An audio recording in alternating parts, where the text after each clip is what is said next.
Vikramshila IAS coaching institute 14 बीघा ऋषिकेश। मौर्योत्तर काल पढ़ रहे थे हम लोग।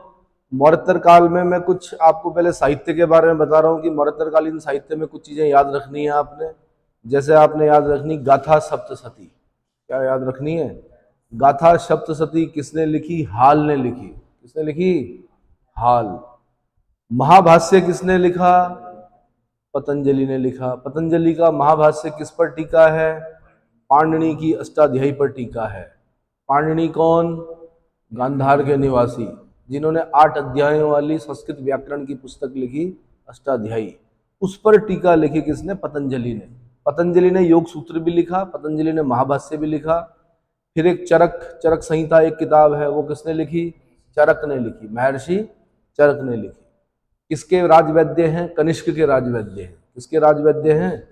कनिष्क के राजवैद्य चरक की चरक संहिता पर कुछ प्रभाव यूनानी भी दिखाई देता है। क्या दिखाई देता है? आपको पता ही है, जो डॉक्टर्स लोग होते हैं जब उनका पासिंग आउट होता है, मतलब लास्ट में जब वो डिग्री ले रहे होते हैं, तो उनको एक ओथ दिलाई जाती है। कौन सी? हिपोक्रेटिक ओथ दिलाई जाती है ना। तो जो आधुनिक मेडिकल साइंस है उनके तो फादर कौन है? कौन है? हिपोक्रेटिक ओथ है तो हिपोक्रेटिक ही होंगे, ओथ दिलाई जाती है। ऐसे ही मैंने कहा चरक संहिता जो है उस पर यूनानी प्रभाव दिखाई देता है। क्या दिखाई देता है? यूनानी प्रभाव दिखाई देता है। ऐसे ही भरत मुनि का नाट्य शास्त्र किसने लिखी? आंसर भरत मुनि ने लिखी। किसने लिखी? भरत मुनि ने। नाट्य शास्त्र किसने लिखी? काम सूत्र किसने लिखी? वात्स्यायन ने लिखी। काम सूत्र किसने लिखी? कभी आप अगर मध्य प्रदेश में जाओगे तो चंदेलों द्वारा निर्मित खजुराहो के मंदिर दिखेंगे आपको। क्या दिखेंगे? खजुराहो के मंदिर दिखेंगे। काम सूत्र को उकेरा गया है उसमें। क्या किया गया है? उकेरा गया है। यानी इस देश में सेक्स एजुकेशन जो थी वो खुली थी। समझ रहे हो इस चीज को? फिर एक समय ऐसा आया कि सेक्स एजुकेशन से वंचित कर दिया गया। किनको? विद्यार्थियों को सेक्स एजुकेशन से वंचित कर दिया गया। फिर एक आग, पहिए, भाई 3 आविष्कार माने जाते हैं ना। एक आग का आविष्कार हुआ तो मनुष्य चेंज हुआ, फिर पहिए का आविष्कार हुआ तो गति आई, फिर एक आविष्कार हुआ मोबाइल का। क्या हुआ? फिर मोबाइल का आविष्कार हुआ तो फिर वो सब सीख गए बच्चे जो, लेकिन गलत तरीके से सीखे। तो यहाँ पे अच्छे तरीके से सेक्स एजुकेशन दी जाती थी। कामसूत्र वात्स्यायन किसने लिखी है? कभी आपसे पूछा खजुराहो के मंदिर किसने बनाए? चंदेल शासकों ने बनाए। बहुत बाद में पढ़ेंगे हम, चंदेल बहुत बाद में आएंगे, पर खजुराहो के मंदिर किसने बनाए? कंदरिया महादेव का मंदिर है वहां पर। सबसे बड़ी नंदी प्रतिमा देश की कहां पर है? कंदरिया महादेव के मंदिर में। ठीक है। ऐसे ही बुद्ध चरित सौंदरानंद किसने लिखी? अश्वघोष ने लिखी। तो अश्वघोष की तो बहुत सारी किताबें हैं। आपको पता ही है कि कनिष्क ने आक्रमण किया पाटलिपुत्र पर। पाटलिपुत्र के राजा ने क्या 3 चीजें भेजी? एक 3 टांग वाला मुर्गा भेजा। कितने टांग वाला? 3 टांग वाला। खुश हो गया कनिष्क, लेग पीस 3, है ना। दूसरा बुद्ध का भिक्षा पात्र, क्या भेजा? और तीसरा विद्वान अश्वघोष भेजा। क्या भेजा? अश्वघोष। तो अश्वघोष ने लिखी बुद्ध चरित, अश्वघोष ने लिखी सौंदरानंद, है ना, सारीपुत्र प्रकरण। सौंदरानंद बुद्ध का सौतेला भाई है। फिर सारीपुत्र प्रकरण किसने लिखी? अश्वघोष ने लिखी। फिर राष्ट्रपालम अश्वघोष ने लिखी। महायान श्राद्धोत्पाद अश्वघोष ने लिखी। और ये चतुर्थ बौद्ध संगीति का उपाध्यक्ष भी है। क्या है? 4th Buddhist council Kundalvan Kashmir में हुई थी कनिष्क के समय में, है ना। तो उसका जो अध्यक्ष है वो वसुमित्र है, उपाध्यक्ष जो है वो कौन है? अश्वघोष। फिर भास आते हैं, एक बड़े विद्वान व्यक्ति हैं भास। उन्होंने स्वप्न वासवदत्तम लिखी। क्या लिखी? वासवदत्ता का स्वप्न लिखा उन्होंने। स्वप्न वासवदत्तम। कौन थी वासवदत्ता? देखो ढूंढो। भास ने जिसके बारे में लिखा है। प्रतिज्ञा योग गंधरायण लिखी किसने? भास ने। दरिद्र चारुदत्त लिखी किसने? भास ने। भैया किताब पढ़ेंगे हम आगे चलकर, मृच्छकटिकम। क्या पढ़ेंगे भाई? मृच्छकटिकम। वो किसने लिखी? शूद्रक ने लिखी। और मृच्छकटिकम में क्या है? दरिद्र चारुदत्त की कथा का वर्णन है, जिसमें क्या करता है? व्यापार वाणिज्य के माध्यम से वो क्या बन जाता है? रिच बन जाता है। तो वो अलग है। तो सुनो, मृच्छकटिकम शूद्रक की अलग है। शूद्रक ने जो मृच्छकटिकम लिखी वो एक अलग पुस्तक है। दरिद्र चारुदत्त जो लिखी वो भास ने लिखी। मृच्छकटिकम में भी दरिद्र चारुदत्त की ही कथा का वर्णन है। इसका वर्णन है जिसमें वो व्यापार व्यवसाय करके रिच बन जाता है, ठीक है। लेकिन अगर पूछेगा सिर्फ दरिद्र चारुदत्त किसने लिखी, तब आपने बोलना भास ने लिखी। तो भास की तीन, वैसे तो बहुत सारी किताबें भाई, तीन किताबें याद रखनी है। नंबर 1 स्वप्नवासवदत्तम, नंबर 2 प्रतिज्ञा योग अंतरायण, नंबर 3 दरिद्र चारुदत्त। समझ में आ गया? ये कुछ किताबें हैं जो याद रखनी है। क्या क्वेश्चन पूछा मैंने आपसे? कौन थी वासवदत्ता? क्या आया उसके स्वप्न में? भाई वासवदत्तम, हाँ,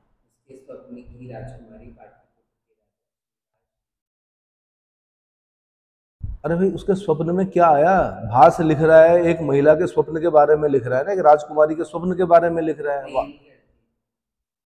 अरे प्रेम करती थी, किससे करती थी प्रेम? खाली शेक्सपियर पढ़ के काम नहीं चलेगा। हाँ, कंद पर केतु से प्रेम करती थी, ठीक। आपने नहीं देखने ऐसे स्वप्न, आप विद्यार्थी हो, आपने क्या करना है? अध्ययन करना है फिलहाल, ठीक है। चलिए जी, उसके बाद समाज और धर्म, मौर्योत्तरकालीन समाज और धर्म, मौर्योत्तरकालीन समाज एवं धर्म। तो मौर्योत्तर काल में अधिकांश शिल्पी जो थे वो शूद्र वर्ण में ही आते थे, किंतु उनका धन एवं प्रतिष्ठा में अब वृद्धि हो गई थी। धन और प्रतिष्ठा में वृद्धि हो गई थी। मनु के अनुसार शूद्रों का कार्य 3 उच्चतर वर्णों की सेवा करना था। मनु स्मृति में कहा गया कि शूद्रों का कार्य क्या है? 3 उच्चतर वर्ण जो है उनकी सेवा करना है। इस काल में वर्ण पर आधारित परंपरागत समाज व्यवस्था को विदेशियों के आक्रमण से भी खतरा उत्पन्न हो गया था। स्मृतिकारों ने उन्हें, यानी शकों को, यवनों को, पहलवों को, कुषाणों को कौशल में निम्न कोटि के क्षत्रिय की उपाधि प्रदान कर दी। बाद में स्मृतिकारों ने मान लिया कि ये भी क्या है? क्षत्रिय हैं। भाई लड़ाके थे, शक जो थे वो योद्धा थे। भाई आक्रमण कर रहे हैं तो लड़ाई तो कर रहे हैं। यवन हो गए, पहलव हो गए, कुषाण हो गए, तो उन्होंने कहा निम्न कोटि के क्षत्रिय हैं। और वो आज तक चली आ रही है वो परंपरा। वो परंपरा क्या है? किसी को नहीं पता कि हम क्या हैं, शक हैं, कुषाण हैं, पहलव हैं, क्योंकि मिक्स हो गए ना इस देश में आके। आज भी परंपरा आती है। उत्तराखंड में भी अगर आप नेगियों के प्रकार निकालेंगे तो कई प्रकार के नेगी निकलेंगे। गोरला नेगी, कारला नेगी। कभी पढ़िए किसको? हरिकृष्ण रतूड़ी जी को पढ़िए, वो बताएंगे कितने प्रकार के रावत, कितने प्रकार के नेगी। तो परंपराएं कहाँ से आ रही हैं कि ये उच्च कोटि के क्षत्रिय हैं, ये निम्न कोटि के क्षत्रिय हैं? होता कुछ नहीं है, बट खाली क्या है कि उद्गम के स्थान, मतलब कहाँ उनका क्या है? मूल है। योद्धा ये भी है, ज्यादा खतरनाक है। अगर भारतीयों को क्या कर रहे हैं? पराजित कर रहे हैं, तो इसका मतलब ज्यादा बड़े योद्धा कौन है? ये है। लेकिन उच्च कोटि का योद्धा किन्हें माना गया? जो भारत के थे। निम्न कोटि का क्षत्रिय किन्हें माना गया? जो बाहर से आए। समझ में आया? तो हरिकृष्ण रतूड़ी जी क्या लिखा उन्होंने? अरे उत्तराखंड के हो भाई तुम लोग। हरिकृष्ण रतूड़ी जी और बद्रीदत्त पांडे जी को तो याद कर लो, पढ़ लो उनकी किताबें। पूर्वांचल केसरी, बद्रीदत्त पांडे, कुमाऊं का इतिहास लिखा। और हरिकृष्ण रतूड़ी जी, उन्होंने किसका इतिहास लिखा? गढ़वाल का इतिहास लिखा। क्या लिखा? गढ़वाल का इतिहास किसने लिखा? किसी नाम से लिखा भाई? हाँ जी। और एक अजय रावत जी हैं, उन्होंने हिस्ट्री ऑफ गढ़वाल लिखी। क्या लिखी? History of Garhwal. एक उत्तराखंड की दिवंगत विभूतियां लिखी भक्त दर्शन जी ने। क्या लिखी? उत्तराखंड की दिवंगत, दिवंगत मतलब जो चली गई है इस धरती इहलोक को छोड़कर परलोक सिधार गई हैं विभूतियां। किसने लिखी? भक्त दर्शन ने लिखी। गढ़वाल एंशिएंट एंड मॉडर्न किसने लिखी? पातीराम ने लिखी। पातीराम जी ने। किसने लिखी? किताबें याद करनी पड़ेंगी। पढ़ नहीं सकते तो कम से कम उनके राइटर तो याद कर लो। जब उत्तराखंड लोक सेवा आयोग में मेरा इंटरव्यू चल रहा था, तो एक सामने जो बोर्ड में बैठे थे उन्होंने मेरे से पूछा 2 जिंदा इतिहासकारों के नाम बताइए। मैंने कहा रोमिला थापर और राम लखन शुक्ल। क्या बोला मैंने? बाद में पता चला वो अजय रावत जी थे। कौन थे? अजय रावत जी थे। अगर मुझे पता होता कि वो अजय रावत जी हैं, हिस्ट्री ऑफ गढ़वाल के इतने बड़े लेखक मेरे सामने बैठे हैं, जो पूछ रहे हैं इस प्रश्न को, तो मैं जरूर उनका नाम लेता, शायद 2-4 नंबर ज़्यादा मिलते और मैं यहाँ पे आपको पढ़ा नहीं रहा होता, है ना। समझ में आया? तो भाई हरे कृष्ण रतोड़ी जी ने क्या लिखा? गढ़वाल के जो प्रथम इतिहासकार है वो कौन? हाँ, कीर्ति शाह जी के।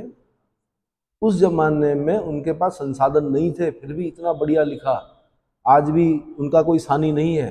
फिर एक गजट पढ़ना पड़ता है एटकिंसन का, उसने भी गजब लिखा भाई एटकिंसन का जो गढ़वाल गजट है बहुत अच्छा लिखा। लेकिन उसने इन सब और उत्तराखंड के जो और राइटर रहे होंगे उनके लेखों से अपना लिखा, मतलब ठीक है।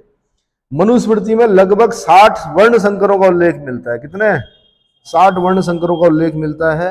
विदेशी लोगों के आगमन से जो एक सामाजिक तनाव उत्पन्न हुआ, उसका एक प्रायोगिक समाधान वर्ण संकर की परिकल्पना में ही दृष्टिगोचर होता है।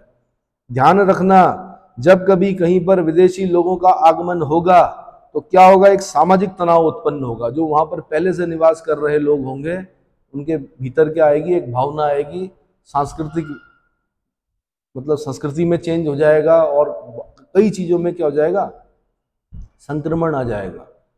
चंद्र प्रकाश द्विवेदी जी का चाणक्य सीरियल देखिए, उसमें उन्होंने स्पष्ट कर रखा है कि क्या होगा जब विदेशी आक्रांता इस देश पर क्या करेंगे, शासन करेंगे, तब क्या होगा, संस्कृति का हनन कैसे होगा। तो बड़े अच्छे शब्दों में उन्होंने अपनी बातों को रखा हुआ है और ऐसा लगता है कि साक्षात चाणक्य ही बोल रहे हैं, कभी उनको सुनिएगा, है ना। कौटिल्य ने भी अनेक वर्ण संकर जातियों का उल्लेख किया है। इनकी उत्पत्ति विभिन्न वर्णों के अनुलोम और प्रतिलोम विवाहों से बताई गई है। क्या बताई गई है? अनुलोम और प्रतिलोम विवाहों से ही बताई गई है। कौटिल्य ने चांडालों के अतिरिक्त अन्य सभी वर्ण संकर जातियों को शूद्र माना है।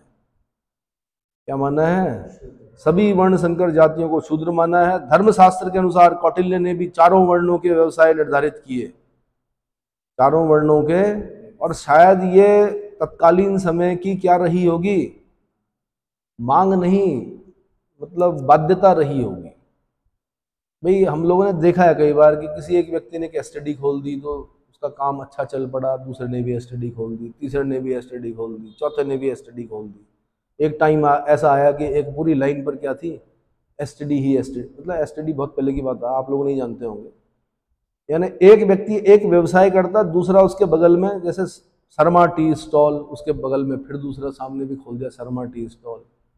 नक्काल जो नकल करने वाले जो होते हैं ना, मैंने कहाँ देखा होगा, मैंने मुरादाबाद में देखा, पूरी दुकानों के नाम एक जैसे। अरे भाई असली कौन है इनमें, पता ही नहीं चल रहा कौन असली है। तो इसलिए चाणक्य ने भी क्या किया कि चारों वर्णों के व्यवसाय निर्धारित कर दिए। क्या कर दिए? भक्ति भावना के पुट का उदय इस काल में विशेष रूप से हो। अभी भी तो है व्यवसाय, क्या है आपके? हालांकि अब जाति के आधार पे नहीं है, अब आपकी किसके आधार पे है? तुम ग्रुप सी बनोगे, है? दक्षता के आधार पर, परीक्षा के आधार पर। तुम ग्रुप डी बनोगे, तुम क्या करोगे? क्या करोगे? सेवा करोगे। ग्रुप डी वर्ग में आप क्या करोगे? आप पानी पिलाओगे, रजिस्टर इधर से उधर ले जाओगे, जो भी करोगे। आप ग्रुप सी हो, आप क्या करोगे? आप ये करोगे, क्या फाइल वर्क करोगे। आप क्या हो? ग्रुप बी हो, आप अधिकारी हो, आप क्या करोगे? देखोगे, बनाओगे, नीतियां पढ़ोगे, नीचे वाले ने क्या लिखा है उस पर साइन करोगे, है ना। आप क्या हो? ग्रुप ए हो, आप क्या हो? क्लास 1 अधिकारी हो, आप क्या करोगे? क्या करोगे? और बाध्य करोगे नीचे वालों को कि इस नीति, सरकार की जो ये नीति है, इसको ये होना चाहिए। समझ में आ गया? तो आज भी तो हो रहा है वो कि ग्रुप ए वर्ग, बी वर्ग, सी वर्ग, डी वर्ग। उस समय क्या था, उस समय की जो बौद्धिकता थी, उन्होंने कहा कि वर्ण के आधार पर, क्या वर्ण के आधार पर काम बता दिए कि भैया तुम्हारा काम ये है। कौटिल्य ने धर्मशास्त्र के अनुसार कौटिल्य ने भी चारों वर्णों के व्यवसाय निर्धारित किए। भक्ति भावना के पुट का उदय इस काल में विशेष रूप से हुआ। मनुस्मृति में कहा गया है कि पवित्र धार्मिक संस्कारों तथा ब्राह्मणों की अवहेलना करने के कारण ही यवन, शक, पहलव आदि जातियां धीरे धीरे शूद्रों की श्रेणी में गिर गई हैं। महाक्षत्रप सोडास के समय एक अन्य अभिलेख में भगवत वासुदेव के मंदिर के प्रवेश द्वार तथा वेदिकाओं के निर्माण का उल्लेख है। महाक्षत्रप सोंडास के समय एक अन्य अभिलेख में भगवत वसुदेव के मंदिर के प्रवेश द्वार तथा वेदिकाओं के निर्माण का उल्लेख है। क्लियर हो गया। हुविष्क की एक स्वर्ण मुद्रा पर एक देवता अपने हाथ में चक्र और दूसरे में ऊर्ध्वलिंग लिए चित्रित किया गया है। संभवतः यह समन्वित देवता हरिहर की प्रतिमा का पूर्व रूप है। हरि मतलब विष्णु, भगवान विष्णु। हर मतलब महादेव, हर मतलब महादेव। हरिहर, हरि हर, हरिद्वार हरद्वार। हरि वाले बोलते हैं हरिद्वार और हर वाले बोलते हैं हरद्वार, है ना। पता है ना किसकी भूमि है हरिद्वार? शिव की भूमि है, ससुराल है, दक्ष प्रजापति जी का महल है। सती हो गई थी वहां। कौन? माता सती, है ना। मायके वालों ने बुलाया नहीं, फिर भी चली गई यज्ञ में। फिर क्या हुआ? अपमान हो गया। पति का अपमान मतलब, अरे अपना अपमान हो जाए एक बार के लिए सह ले महिला, पति का अपमान कर दिया, तेरा पति तो शमशान में रहता है, ये है वो है। क्या हुआ? फिर सती हो गई। सती हो गई तो एक मैसेज गया कि बिना बुलाए नहीं जाना चाहिए। हाँ, किसी भी विवाहिता को मायके में तभी जाना चाहिए जब उन्हें बुलाया जाए। नंबर एक, मतलब ये मैसेज दिया गया उस समय। दूसरा, फिर आगे भगवान शिव फिर क्या किया? वीरभद्र, हाँ क्या किया? दक्ष प्रजापति का गला काट दिया। फिर क्या हुआ? यज्ञ अधूरा हो गया। फिर देवताओं ने क्या किया? कहा कि भाई यज्ञ पूरा करना है, कैसे होगा? फिर बकरे की गर्दन लगाई गई। क्या की गई? इससे फिर क्या मैसेज आया कि यज्ञ अधूरा नहीं छोड़ना है, यज्ञ किसी भी हाल में पूरा करना है, चाहे गर्दन कट जाए, क्या कर जाए। तो आपको भी ये मैसेज कि जब आपने बोल दिया कि मैंने चैप्टर पूरा पढ़ना है, चाहे कुछ भी हो जाए, क्या आक्रांता आ जाए, गर्दन काट दें, बकरे गर्दन लगा के चैप्टर पूरा करना है। आधुनिक यज्ञ क्या है? आपकी पुस्तकें हैं तभी बनोगे राजा। नहीं आया समझ में? ठीक है, आगे कौटिल्य ने बता दिया, मैंने महाक्षत्रप सोडास बता दिया, हुविष्क बता दिया। कला, इस काल में जो मर्त्यकालीन कला है, इस काल में कला का आधार मुख्यतः बौद्ध धर्म ही रहा। क्या रहा? बौद्ध धर्म ही रहा। कनिष्क के शासन काल में कला के क्षेत्र में दो स्वतंत्र शैलियों का विकास हुआ, गांधार और मथुरा। किसके समय में? कनिष्क। गांधार शैली और मथुरा शैली। मथुरा शैली जो है वो भारतीय है, गांधार शैली पर विदेशी प्रभाव दिखाई देता है। गांधार कला, इस शैली को ग्रीक बौद्ध शैली भी कहा जाता है। इसका सर्वाधिक विकास कुषाण काल में हुआ। किस काल में हुआ? कुषाण काल में हुआ। इस काल की विषय वस्तु बौद्ध परंपरा से ली गई थी, किंतु निर्माण का ढंग यूनानी था। यानी महात्मा बुद्ध को भी उनका चेहरा भी ग्रीक देवता अपोलो की तरह कर दिया उन्होंने। इतना ज्यादा सजा दिया कि बुद्ध जैसे नहीं रहे। और जो मथुरा शैली है वो क्या है? अब यार एक चीज है, 563 बीसी में महात्मा बुद्ध पैदा हुए, 483 बीसी में उनकी मृत्यु हो गई, 78 एडी के आसपास आप प्रतिमा बना रहे हो। कितने साल का डिफरेंस हो गया? 483 बीसी से लेकर 78 तक लगभग 500 सालों का डिफरेंस हो गया। दादाजी की तो बना नहीं सकते हम तस्वीर, 500 साल पुराने व्यक्ति की क्या कर रहे हैं? मूर्ति बना रहे हैं। महात्मा बुद्ध ने तो मना किया था मूर्ति पूजा के लिए, अब तक तो मूर्ति पूजा हो ही नहीं रही थी। अचानक से बुद्ध की प्रतिमा क्या की गई? बनाई गई। और इतनी प्रतिमाएं बनाई गई कि हर जगह देश के कोने कोने में क्या दिखती हैं? देश में ही नहीं, अफगानिस्तान के बामियान तक में आपको बुद्ध की प्रतिमा दिखती है, जिसको तालिबानियों ने क्या कर दिया? नष्ट कर दिया। पूरे पहाड़ पर सबसे बड़ी प्रतिमा थी बामियान की प्रतिमा, तो बुद्ध सिखों ने क्या कर दिया? उसको तोड़ दिया। समझ में आया?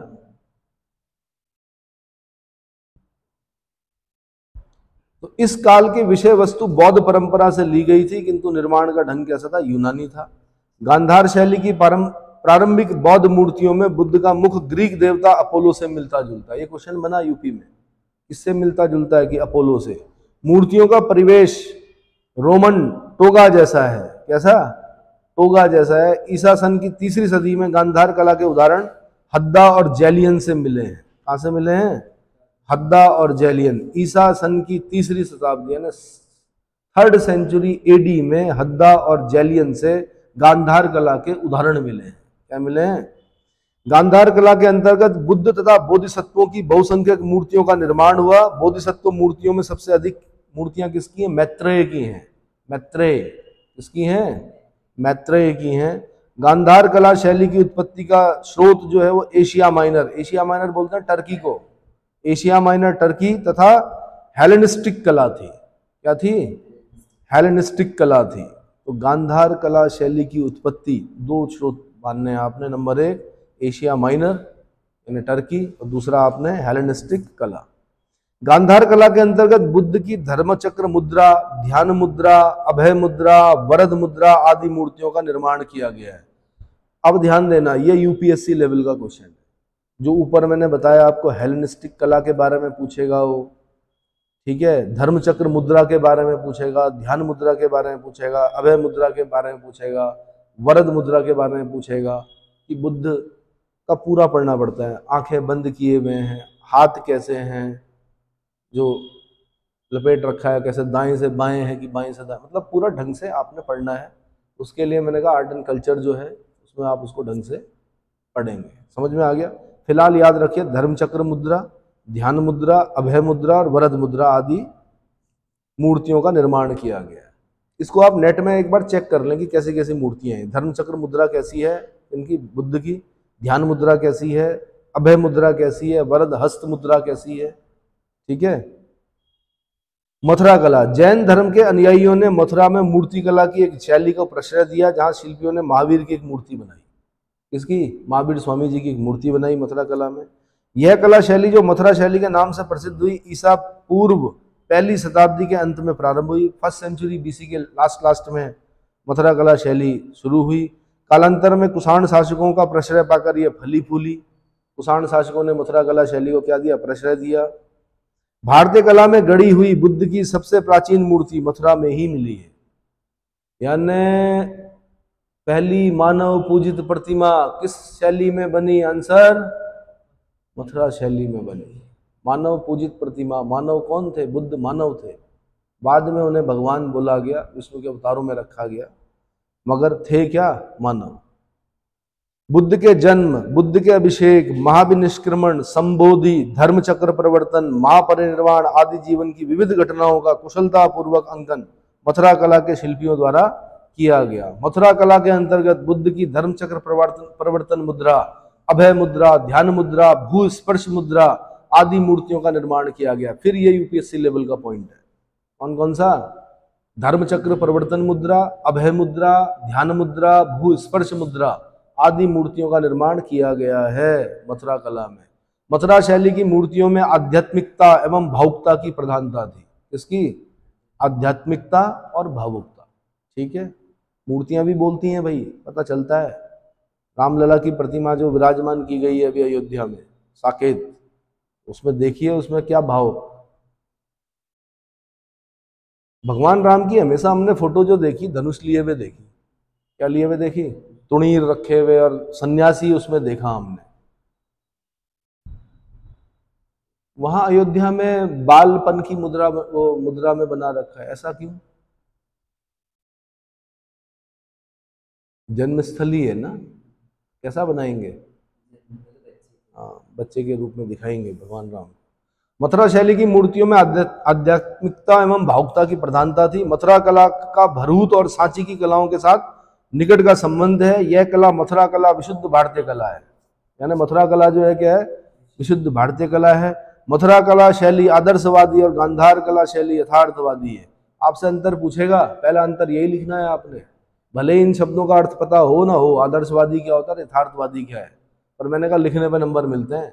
अब मैं जब आर्ट एंड कल्चर पढ़ा रहा हूँ तो वहां पे समझाऊंगा कि आदर्शवादी क्या होता है, यथार्थवादी क्या होता है।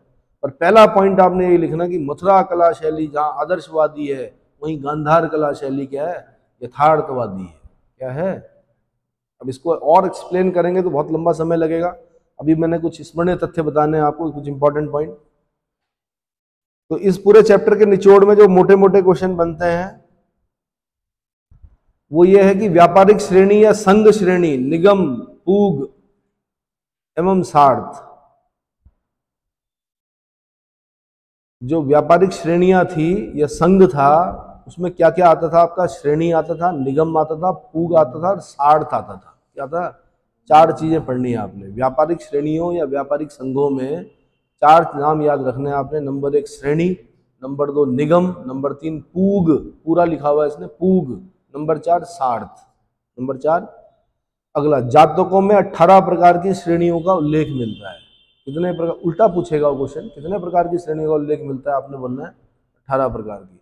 जातकों में पश्चिम में बाबेरू में तटरक्षक पक्षियों का उल्लेख मिलता है, जिसका उपयोग जहाज की स्थिति संदेहास्पद होने पर निकटतम स्थलीय स्थान का पता लगाने के लिए किया जाता था।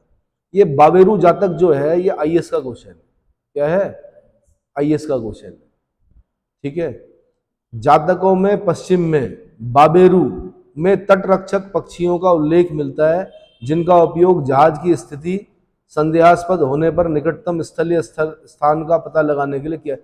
पुराने समय में क्या था, देखो भाई, पुराने समय में दूरबीनें तो थी नहीं, ना ही वो था क्या दिशा सूचक यंत्र, पक्षी रखते थे वो जहाज में। क्या रखते थे?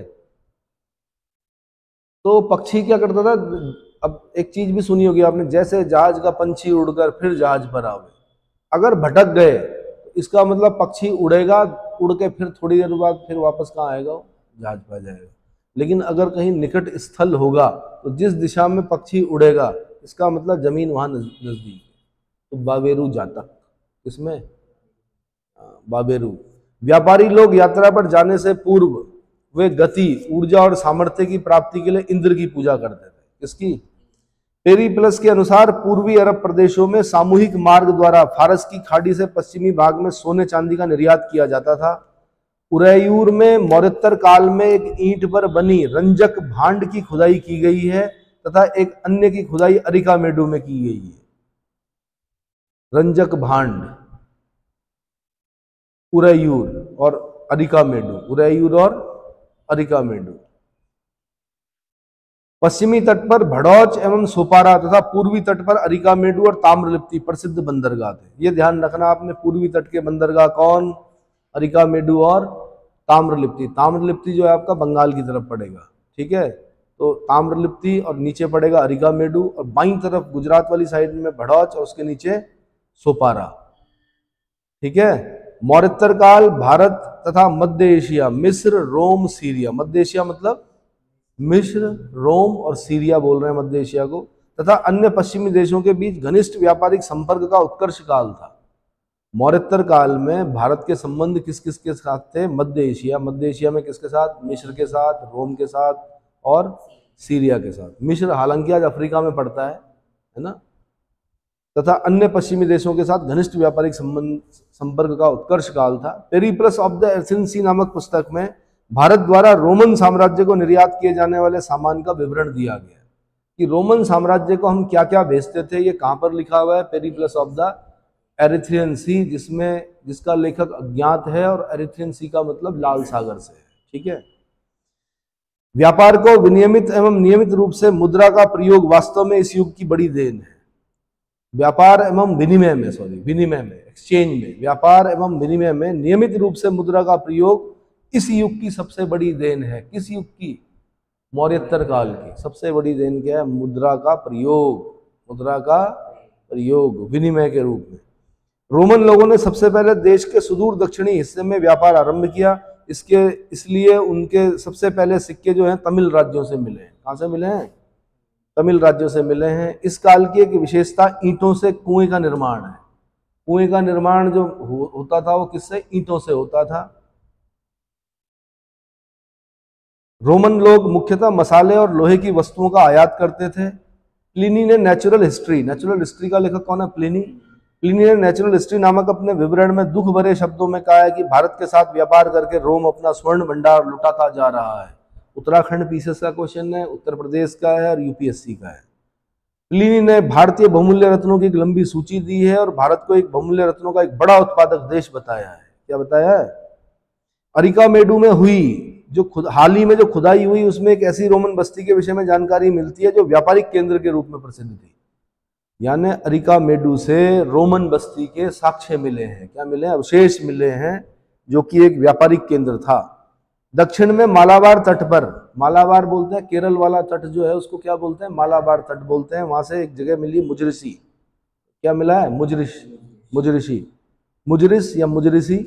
और तमिल समुद्र तट पर कावेरी पत्तनम, कावेरी पत्तनम को ही पुहार बोलते हैं। क्या बोलते हैं? पुहार। और एक जगह और अरिकामेडु। रोमन व्यापार के 3 महत्वपूर्ण केंद्र थे। एक हो गया मुजरिश, कहाँ पर? केरल वाली साइड में, मालाबार तट, मुजरिश। एक हो गया आपका तमिलनाडु वाली साइड पर, यानी कोरोमंडल तट पर। कोरोमंडल तट बोलते हैं तमिलनाडु वाले तट को। कोरोमंडल तट पर कौन? कावेरी पत्तनम या पुहार, कावेरी के मुहाने पर कावेरी पत्तनम या पुहार। और दूसरा अरिकामेडु। ये रोमन व्यापार के 3 महत्वपूर्ण केंद्र थे। पेरिप्लस ऑफ द एरिथ्रियन सी में फारस की खाड़ी से भृगुकच, पर्शियन गल्फ से, कहां से?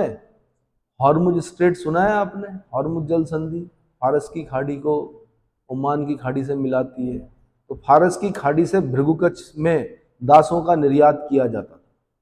क्या करते थे? स्लेव्स, दासों का व्यापार किया जाता था।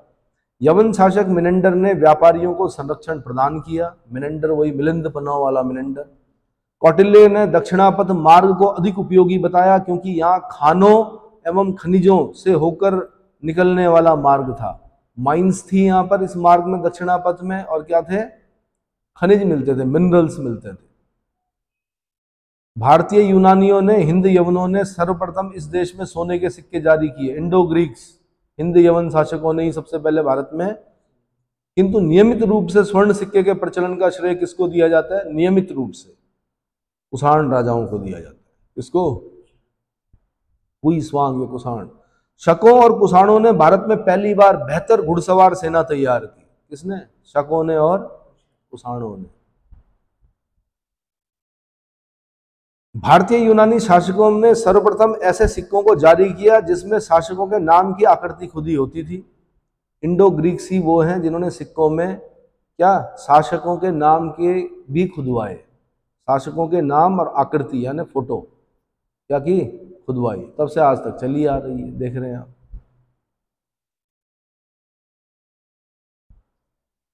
मौर्य काल के अंत तक सिक्कों पर केवल कोई चिन्ह अंकित होता था, शासकों के नाम आदि सिक्के पर नहीं होते थे। फिर अगला, कुषाणों ने प्रांतों में द्वैध शासकत्व की विचित्र प्रणाली का प्रचलन किया। द्वैध शासकत्व की विचित्र प्रणाली का प्रचलन करने वाले शासक कौन थे? आंसर कुषाण। प्रांतों में, प्रोविंसेस में। कुषाण शासकों को देवपुत्र कहा गया है। यह उपाधि कुषाणों ने चीनियों के अनुकरण से ली। चीनी लोग अपने आप को स्वर्गपुत्र बोलते थे, इन्होंने अपने आप को देवपुत्र कहा। देवपुत्र शाही, शानुशाही। क्या? देवपुत्र शाही, शानुशाही। ठीक है। राजा बच्चा ही क्यों ना हो उसका आदर करना चाहिए, क्योंकि यह मानव रूप धारण करके शासन करने वाला देवता होता है। कौन कहता है? मनुस्मृति कहती है। कौन कहती है? अगर बच्चा भी है शासक तो क्या है? वो देवता है, उसका आदर करना चाहिए। मौर्योत्तर काल में विकेंद्रीकरण यानी डिसेंट्रलाइजेशन और सामंतवाद का उदय हुआ।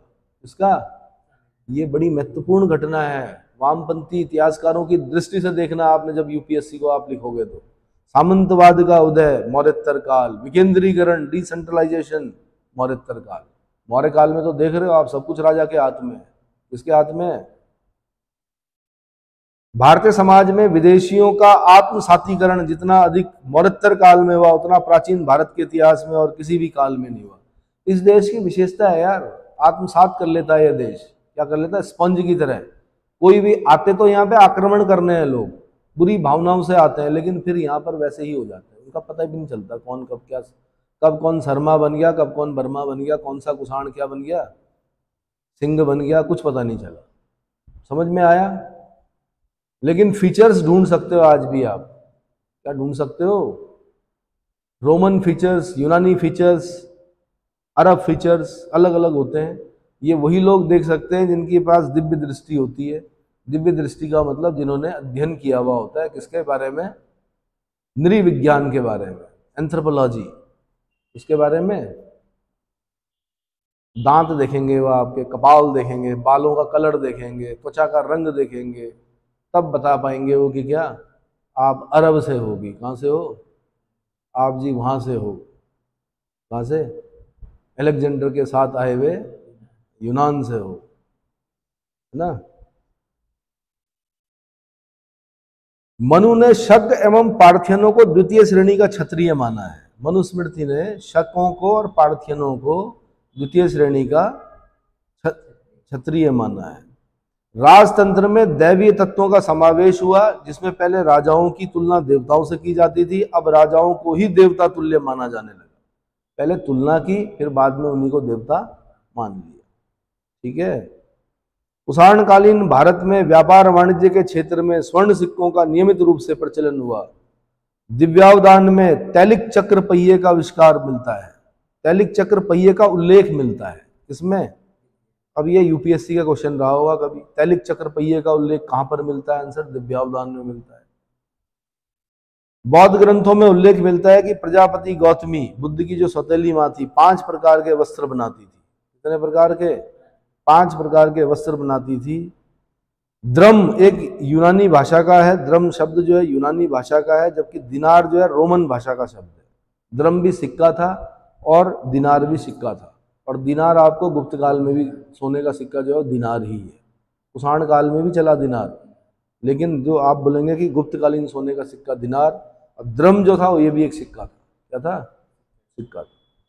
इतना काफी है। इसके बाद में आपको अब कराऊंगा क्या? संगम युग, जो कि आपको थोड़ा कठिन लगेगा, लेकिन मैं बता दूंगा कि क्वेश्चन कहाँ कहाँ से बनते हैं, यूपीएससी कैसा बनाती है, लोक सेवा आयोग कैसा बनाती है।